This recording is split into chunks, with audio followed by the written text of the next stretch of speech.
Hi guys, আমি অভিজিৎ। সবাইকে আমার ইউটিউব চ্যানেল উই নিডে যাবে স্বাগত।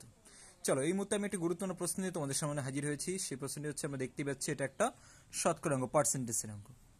যে কোনো পরীক্ষা বলো, রাজ্য সরকার থেকে শুরু করে সেন্ট্রাল গভর্নমেন্টের সব পরীক্ষায় আমরা দেখতে পাবো শতকরার অঙ্ক থাকবেই।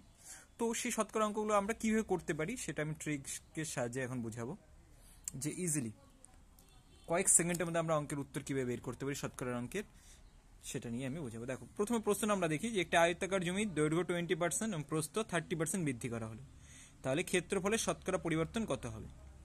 তো সবার প্রথমে দেখছি আমরা 20% দেওয়া আছে, দৈর্ঘ্যের বৃদ্ধি করছে। 20%টাকে যদি আমরা পার্সেন্টেজটাকে যদি আমরা ভগ্নাংশে প্রকাশ করি, তাহলে 20/100 করলে এটা কাটাকাটি করে আমরা পাচ্ছি 1/5। তার মানে এবার যদি আমরা অরিজিনাল ভ্যালু ধরি, যে প্রথমে আমাদের হচ্ছে দৈর্ঘ্য কত ছিল 5 একক, সেটা বৃদ্ধি পেয়ে কত হলো 6 একক, কারণ 5-এর যদি আমরা 20% করি তাহলে 1 আসে। তার মানে যদি পূর্বে দৈর্ঘ্য 5 একক থাকে, এখন হয়ে গেছে 6 একক। একই রকমভাবে প্রস্থ 30% বৃদ্ধি পেয়েছে, তার মানে এটাকে 30/100 যদি আমরা করি তাহলে 3/10, মানে যদি পূর্বে 10 থাকতো প্রস্থ, এখন হয়ে গেছে সেটা বেড়ে 13। এবার দেখো 5 আর 10 আমরা যদি গুণ করি তাহলে 5×10 = 50, তাহলে প্রথমে ক্ষেত্রফল ছিল 50 বর্গ একক। এবার হয়ে গেল 78, কেন 6 আর 13 গুণ করলে 78। এবার এখানে দেখো 50 থেকে 78 হয়েছে, মানে ক্ষেত্রফল কতটা বৃদ্ধি পেয়েছে? 28 বৃদ্ধি পেয়েছে। এবার এই যে 28 বৃদ্ধি পেল, সেটা কতর মধ্যে? 50-এর মধ্যে।